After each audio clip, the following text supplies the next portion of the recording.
Hi viewers, welcome to grammar English grammar தமிழில்.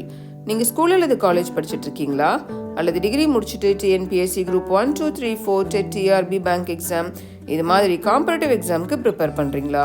இல்லை, நான் ஸ்கூலில் படிக்கும் போதே எனக்கு இங்கிலீஷ் கிராமரும் வராது, எனக்கு இங்கிலீஷ் பேசவும் தெரியாது, இனிமேல் தான் நான் பேசிக்லேருந்து இங்கிலீஷை கற்றுக்கணும் அப்படின்னு நினைக்கிறீங்களா? இந்த 3 கேட்டகரியில் நீங்கள் எங்கே இருந்தாலும் இந்த வீடியோ உங்களுக்கு தான். இங்கிலீஷ் கிராமரை கற்றுக்கோங்க, எக்ஸாமில் கலக்குங்க, இங்கிலீஷில் பேசுங்க, கான்ஃபிடென்ஸை உயர்த்துங்க. ஒவ்வொரு நாள் கிளாஸ்க்கு போகிறதுக்கு முன்னாடியும் நம்ம ஏதாவது ஒரு பாசிட்டிவ் கோட்டை பார்த்துட்டு தான் கிளாஸ்க்கு போகிறோம் இல்லைங்களா? அந்த வகையில் இன்றைக்கி நம்ம பார்க்க போகிற quote, I am thankful for all of those who said no to me. It's because of them I am doing it myself. Albert Einstein சொல்கிறாரு, நம்மளுக்கு யாரெல்லாம் நோ சொல்கிறாங்களோ அவங்களுக்கு நம்ம வந்து தேங்க்ஸ் சொல்லணும். நம்ம அவங்கக்கிட்ட ஏதாவது ஹெல்ப் கேட்டிருப்போம் இல்லையா? அந்த ஹெல்ப்பை செய்ய சொல்லும் பொழுது அவங்க வந்து நோ சொல்லிடுவாங்க. அந்த மாதிரி நோ சொல்லும் பொழுது நம்ம என்ன பண்ணுவோம், நம்மளே அந்த விஷயத்தை செய்வதற்கு ட்ரை பண்ணுவோம். அதனால் யாரெல்லாம் நம்மளுக்கு நோ சொல்கிறாங்களோ அவங்களுக்கெல்லாம் நீங்கள் வந்து தேங்க்ஸ் சொல்லணும். இந்த ஒரு பாசிட்டிவ் எனர்ஜியோட இன்றைக்கி நம்ம கிளாஸ்க்கு போகலாங்களா? I am thankful for all of those who said no to me. It's because of them I am doing it myself. இன்றைக்கி நம்ம பார்க்க போகிற டாபிக் வெக்காபுலரி. வார்த்தைகள் அப்படின்றது இங்கிலீஷ் பேசுவதற்கு ஒரு உயிர் நாடி போன்றது இல்லையா? நம்ம எந்த அளவுக்கு வார்த்தைகளை கற்றுக்கிறோமோ அந்த அளவுக்கு நம்மளுடைய பேசும் திறன் வந்து அதிகரிக்கும்.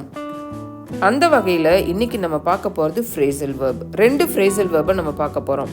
அதோடைய மீனிங் என்ன, அது எப்படி நம்ம சென்டென்ஸில் யூஸ் பண்ணலாம் பார்க்கலாமா? பாருங்க, ஃபர்ஸ்ட்டு ரோப்பேன், ரெண்டாவது ஸ்டிர் அப்.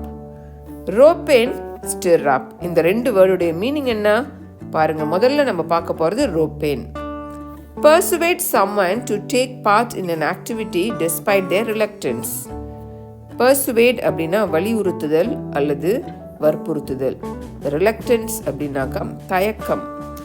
அதாவது ஏதாவது ஒரு விஷயத்தை செய்வதற்கு ஒருத்தவங்க தயங்குவாங்க இல்லையா?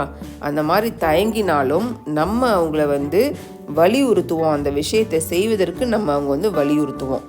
கலந்து கொள்வதற்கு நம்ம வந்து அவங்கள வலியுறுத்துவோம் அல்லது கொஞ்சம் வற்புறுத்துவோம். பேசியே இதை செய்யணும் அப்படின்னு நம்ம வந்து அவங்கள கம்பல் பண்ணுவோம். பாருங்க, persuade someone to do something that they do not really want to do.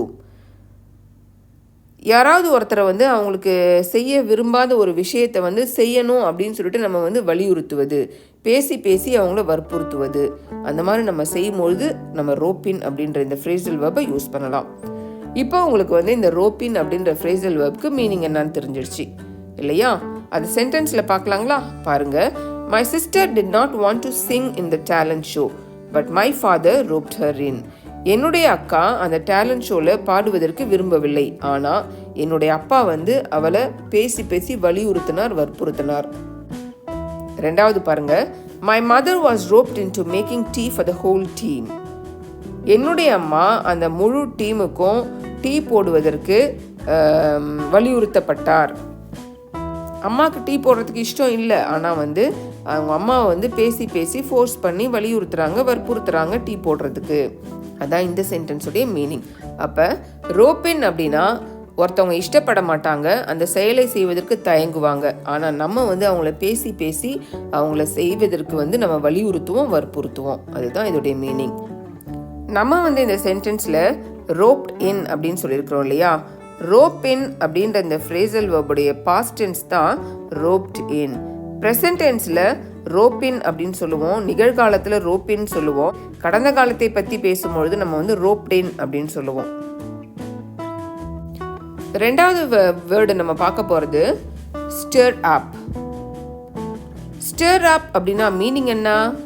To make people feel strong emotions.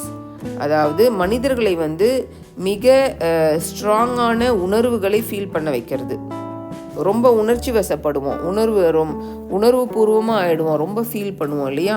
அதை வந்து நம்ம ஸ்டிர் அப் அப்படின்னு சொல்லுவோம். அல்லது to try to cause problems. சில பேர் வந்து சில இடத்துல ப்ராப்ளம் உருவாக்குவாங்க, அவங்கள வந்து நம்ம வந்து ஸ்டிர் அப், அவங்க செய்கிற செயலை நம்ம ஸ்டிர் அப் அப்படின்னு சொல்லுவோம். அப்போ இந்த ஸ்டிர் அப் அப்படின்றதுக்கு 2 மீனிங் இருக்குது பாருங்க. Example sentence, the sight of the school stirred up a lot of memories. அந்த ஸ்கூல் வந்து பார்த்த உடனே நம்மளுக்கு வந்து நம்மளுடைய எமோஷன்ஸை வந்து அதிக அளவு வந்து உருவாக்குகிறது அப்படின்னு நம்ம சொல்கிறோம் இல்லையா. நம்மளுக்கு வந்து நம்ம ஸ்கூலில் பார்த்த உடனே பயங்கரமாக ஃபீலிங் ஆகிடுவோம் நம்ம. அதுதான் இந்த சென்டென்ஸோடைய மீனிங். அந்த ஸ்கூலில் பார்த்த உடனே நம்மளுக்கு நிறைய நினைவுகள் வருது, அதில் ஒரு ஸ்ட்ராங் ஃபீலிங் உருவாயிடுது நம்மளுக்கு. ரெண்டாவது பாருங்க, he was accused of stirring up racial hatred. Racial hatred அப்படின்னா இன வெறுப்பை தூண்டுவது, இன வெறுப்பு. அப்போ இவர் என்ன பண்ணார் அப்படின்னாக்கா அந்த ப்ராப்ளத்தை அங்கே க்ரியேட் பண்ணார், இன வெறுப்பு ப்ராப்ளத்தை அவர் க்ரியேட் பண்ணாருன்னு அவர் மேலே குற்றம் சுமத்துறாங்க. அக்யூஸ்டுனா குற்றம் சுமத்துதல். அப்போ அவர் மேலே இன வெறுப்பை தூண்டினார் அப்படின்ற குற்றச்சாட்டை வந்து வைக்கிறாங்க. அவர் அந்த பிரச்சனையை அவர் வந்து உருவாக்குனாரு அப்படின்னு சொல்கிறாங்க. இவ்வளோ நேரம் நம்ம வந்து ரோப்பேன், ஸ்டிர் அப் இந்த ரெண்டு ஃப்ரேசல் வெர்புடைய மீனிங் என்ன, அதை எப்படி நம்ம வந்து சென்டென்ஸில் யூஸ் பண்ணலாம் அப்படின்னு பார்த்தோம் இல்லையா. இந்த வீடியோ உங்களுக்கு பிடிச்சிருக்கா? இந்த வீடியோ உங்களுக்கு பிடிச்சிருந்துச்சுன்னா லைக் பண்ணுங்கள், உங்கள் ஃப்ரெண்ட்ஸ்க்கு இதை ஷேர் பண்ணுங்கள். இந்த வீடியோ இன்ஃபர்மேட்டிவாக இருக்குதுன்னு நீங்கள் நினச்சிங்கன்னா நம்ம சேனலை சப்ஸ்கிரைப் பண்ணுங்கள். அப்படியே பக்கத்தில் இருக்க பெல் ஐக்கானை ப்ரெஸ் பண்ணுங்கள். அப்போ தான் நாங்கள் போடுற வீடியோஸ் டெய்லி நோட்டிஃபிகேஷனில் உங்களுக்கு வந்து சேரும். மறந்துடாதீங்க வியூவர்ஸ், ப்ராக்டிஸ் மேக்ஸ் பர்ஃபெக்ட். இங்கிலீஷில் பேசணுன்னாலும் இங்கிலீஷ் கிராமரை கற்றுக்கணுன்னாலும் ப்ராக்டிஸ் ரொம்ப ரொம்ப முக்கியம். இந்த வீடியோவை பார்க்குறதோட நிறுத்திடாதீங்க. இதில் நம்ம யூஸ் பண்ணியிருக்கிற இந்த ரோப்பேன், ஸ்டிர் அப் இந்த ரெண்டு ஃப்ரேசல் வெர்பையும் தேவையான இடத்துல சரியான நேரத்தில் பயன்படுத்துங்க. ப்ராக்டிஸ் பண்ணுங்க, இங்கிலீஷில் பேசுங்க, கான்ஃபிடென்ஸை உயர்த்துங்க. Thank you viewers.